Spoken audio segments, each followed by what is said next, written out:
পৃথিবীর সবথেকে ছোট তরমুজ। এই ছোট তরমুজটি একমাত্র বাংলাদেশেই হয়।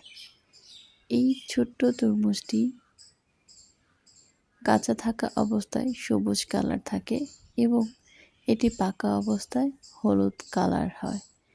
এই তরমুজটি কাঁচা হোক বা পাকা, গাছ থেকে ছিঁড়ে এটিকে যখনই কাটা হয় তার ভিতরটা কিন্তু সাদা। একমাত্র এই ছোট তরমুজটিই যার ভিতরে লাল কোনো রং হয় না। এটা কাঁচা অবস্থায় বা পাকা অবস্থায় একদমই সাদা থাকে।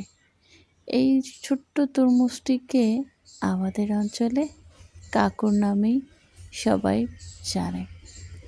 অন্য অঞ্চলে কি বলে আমার জানা নেই, তবে ছোটোবেলা থেকে এখনও পর্যন্ত আমরা এই ছোট্ট তরমুজটিকে কাকুর হিসাবেই জানি।